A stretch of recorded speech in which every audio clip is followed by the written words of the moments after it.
ఇది చాలా important thing అండి. చాలామందికి ఈ అలవాటు ఉంది. బట్ దెన్ దీన్ని ఎలా చేయాలి అనేది మనం గమనించుకోవాలి. డెఫినెట్లీ పాజిటివ్ బెనిఫిట్స్ అయితే ఉన్నాయి.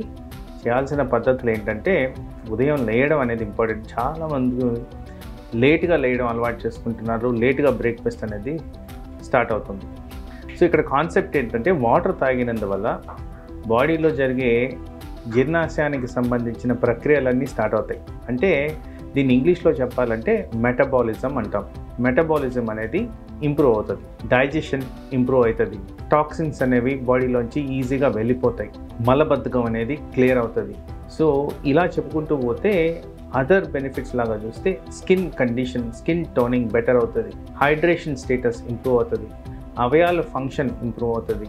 సో ఇలా చెప్పుకుంటూ పోతే ఆ వాటర్ మార్నింగ్ తాగిన దానివల్ల డెఫినెట్గా హెల్త్ బెనిఫిట్స్ అయితే ఉన్నాయి. మరి ఇది ఎలా తీసుకోవాలి, ఎప్పుడు తీసుకోవాలి, ఎంత తీసుకోవాలి అనే దాని గురించి మనం మాట్లాడుకుంటే, morning first thing in the morning లేయంగానే తీసుకోవడం, అంటే అరౌండ్ 6 o'clock to 7 మధ్యన ఈ వాటర్ తీసుకుంటే మంచిది.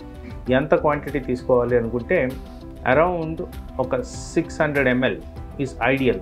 అంతకన్నా ఎక్కువ తీసుకోవడం వల్ల, తక్కువ తీసుకోవడం వల్ల అంత బెనిఫిషియల్ ఎఫెక్ట్స్ అయితే ఉండవు.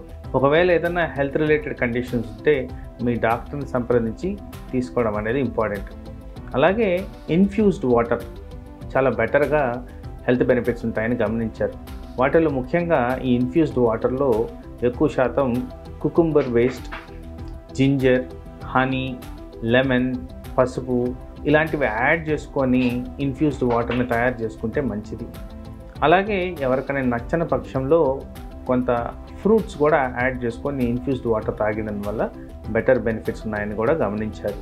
సో ఇలా చేసిన దానివల్ల ఏమవుతుందంటే, మనకి పోషకాహారాలు రావడమే కాకుండా జీర్ణాశయంలో పర్టికులర్లీ ఈ పసుపు, జింజర్ వల్ల మనకి ఇంప్రూవ్ డైజెషన్ అనేది, గ్యాస్ట్రైటిస్ తగ్గడం అనేది, మలబద్ధకం అనేది క్లియర్ అవ్వడం అనేది, టాక్సిన్స్ ఇంప్రూవైజేషన్, లివర్ ప్యూరిఫికేషన్ ఇలాంటివన్నీ జరుగుతాయి. ఇలాగే అసోసియేటెడ్ బెనిఫిట్స్ ఏవైతే ఉంటాయో అవి cardiovascular system, neurological system and kidney అంటే రీనల్ సిస్టమ్ మీద కూడా బెనిఫిషియల్ ఎఫెక్ట్స్ చూపిస్తున్నాయని శాస్త్రపరంగా రుజువులు ఉన్నాయి. ఇవన్నీ చేసిన దానివల్ల వివిధ రకాల ప్రక్రియలు బాడీలో ఏవైతే జరగాలో అవి సమంగా జరుగుతూ హార్మోనల్ బ్యాలెన్స్ మెయింటైన్ చేస్తూ లాంగ్ టర్మ్లో హెల్త్ బెనిఫిట్స్ వచ్చే విధంగా ఉంటాయి. సో దీన్ని ముఖ్యంగా డయాబెటిక్ పాపులేషన్లో మనం గమనిస్తే, నేను ఎప్పుడు చెప్తూ ఉంటాను, వాటర్ చాలా ఇంపార్టెంట్ షుగర్ రెగ్యులేషన్లో.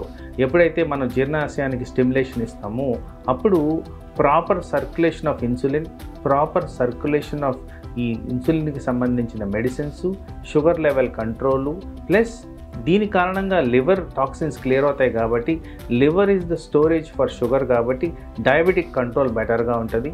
అలాగే యూరినేషన్ అనేది నార్మల్గా అవుతుంది కాబట్టి యూరినేషన్లో ఎక్కువ శాతం డయాబెటిక్ పాపులేషన్లో యూరినరీ ట్రాక్ట్ ఇన్ఫెక్షన్స్ గురవుతుంటారు కాబట్టి అది కూడా క్లియర్ అవ్వడం కనుక షుగర్ లెవెల్స్ మెయింటైన్ అవ్వడే కాకుండా కిడ్నీ సమస్య, urine frequency of infection plus circulation ఇవన్నీ బెటర్ అవుతాయి కాబట్టి తద్వారా లాంగ్ టర్మ్ కాంప్లికేషన్స్ ఏవైతే డయాబెటీస్కి ఉన్నాయో అవి కూడా మనం నివారించుకోవచ్చు by simple method of drinking water around 600 ml in the morning.